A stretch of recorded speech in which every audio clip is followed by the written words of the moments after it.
नहीं ඇත්තනේ නේද මිනිස්සුන්ට මේවා ඔක්කොම කරන්නේ ඒ නිසා පොඩි ළමයි ජීවත් වෙන්න ඕන මේ මිනිස්සු කන්න බොන්න ඕන කොහොමද මේ මිනිස්සු ජීවත් වෙන්නේ එයාලා නිසා තමයි ඊයක් පැන්නේ ඒකේ පැන්නේ ඒකයි අපි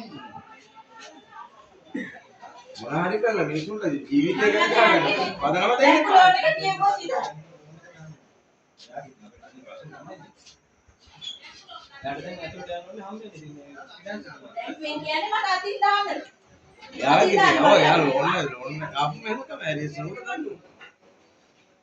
ඒවට බාර දීලා තියෙන සල්ලි තියනවා ඒවා දෙන්න ඕනේ නේද? ඔව් මිනිස් පාන කරපිනවා. නේද?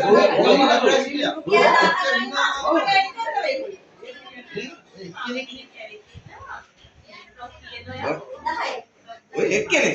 තව කී දෙනෙක් ඉන්නවද?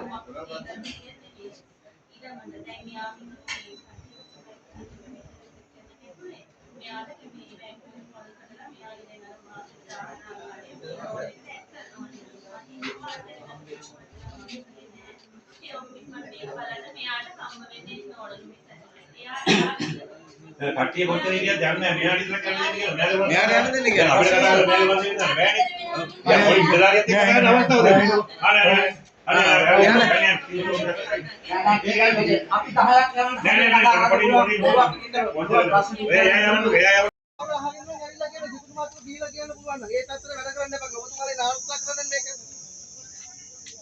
කරන්න ඒක නිසා මෙයා පයින් තතර වැඩ කරන්න එපා කියලා මොකද මේ පොලිසියයි ගොයියෝයි ගස්සන්න එපා කියන්නේ. කරුණාකරලා ඉල උත්තරයක් දෙන්න කියන්නේ. ඊට පස්සේ ගොයියෝගේ ලේකම් කරලා පස්සේ පොලිසියත් එතන ඇවිල්ලා ඔයාලගේ දරුවා කියෝ කෑවට මේවා අපේ. මේ තියෙන දෙස් ඔයාලා දරුවා කියන්නේ නැද්ද දෙයියන ඔයාලට මේ තාත්තේ ඇයි මේ දෙස් තියෙනවා ඇයි මේ ඔයාලා මේ කරන්නේ කියලා. එදා පොල් ගැහුවා. ඒතුරා කිව්වේ නැද්ද දෙයියනේ? අපන්නම් අපේ දරුවෝ කියනවා තාත්තා කවුරු හරි බන් තාත්තා නාවලා බයිනවා කියලා. ඒතුරා අපිට වදිනවා ඒක. ඇයි ඔයාලට දෙන්නේ නැත් එක? ගාන ඔළුවේ උන්ගේ පොල්. වරංගු අනිත් දවසේ. අනීති කඩ කරා කියලා. ඉතින් ඒක නිසා මේ ගොයියෝ අහිංසකුනේ මමලු දාන්න එපා. එන්නේ ඇවිල්ලා උත්තර දෙන්න අපිට කියන්නකද? ඔබතුමාට අතට යන්න පුළුවන් අපිට ගන්නේ. ඉන්නේ දැන් අහලා කියන්න මොනවද විශ්වාසකට ඒකවත් දෙන්නේ නැහනේ. පොල් එකක් කරන මහත්තයෝ බෑ ගන්නක් කියන්නේ නැහනේ. ඔව් ඒකත් නීති පොල් එකකින් අස්සන් කරලා ගෙනුම් ගහලා අපිට දෙනවා නම් රිපෝට් එකක් දාලා තියෙනවා. ඕවා දැන් ඉස්සර ලීලා බොල්ලා අපි ඕන්ලා කියලා හම්බුණා.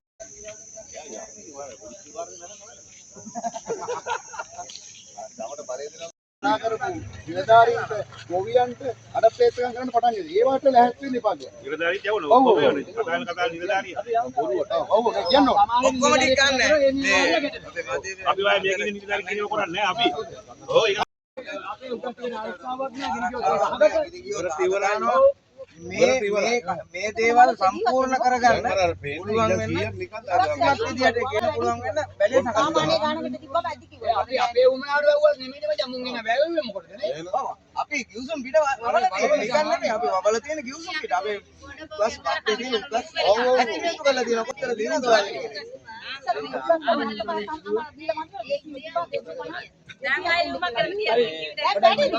දැනද මේ අවසාන වකවානු ඒ කියන්නේ අවසාන සීසන් එකේ අවසාන දවස් ටික ගත වෙනවා. දවස් 15 අර අපිට මෙතනින් ඉඳන් පේන බලන්නකෝ.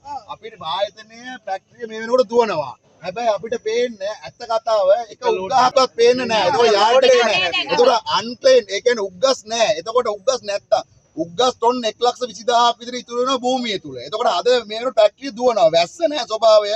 ගොවියගේ පැත්තට අර හිතලා වැස්ස නැහැ. හැබැයි ඇයි මේ ජාතික අපරාධයක් කරන්නේ මේ? අඹරද්දී උග්ගස් තියෙද්දී කපන්න මිනිස්සු ඉද්දී ඇයි මේ උග්ගස් ටික ගෙනා ගන්න පුළුවන් ක්‍රමවේදය හදන්නේ නැත්තේ? දැන් මෝල නිකන් දුවනවා ඒ වියදම විදියටම යනවා. නමුත් අඹරන්නේ නිලධාරිය කාඩ වින්නෝ. ඒ කටවාගෙන නිලධාරිය ඒ විදියට වෙන්නේ. මේක ගරු ජනාධිපතිතුමා හරි දැකලා මේකට දැඩි තීරණයක් අරන් මොනරාගල දිස්ත්‍රික්කයේ තියෙන හදවත බේරලා දෙන්න ගරු ජනාධිපතිතුමනි. ඕක තමයි කියන්න තියෙන්නේ. 20ක් ලක්ෂ 10 120ක් මේ බැරි නම් අඹරලා මේ ගොවියොන්ට දෙන්නකෝ. මේක යටි යන බඩිරුම් ගන්න. නේද? ඉතින් වල දෙන්න. ජාතික අපරාධයන් මේක මේ අපේ දරුවට තියෙන අනාගතයනේ. මේ අහිංසක 100ට පෙසර් පෙත්ත කියන්න යන තියෙන රුපියල් 5000 මේ. රුපියල් 228යි තියෙන එක ටොන් එකේ මේ අවුරුද්දකට ගොවියෙකුට එක දවසකට හෙක්ටියාරයක් වගා කරාම දෙවෙනි කන්නට ආවම තමයි පළවෙනි කන්න නැතුව 228යි තියෙන මිනිහෙකුගේ දවසක ආදායම.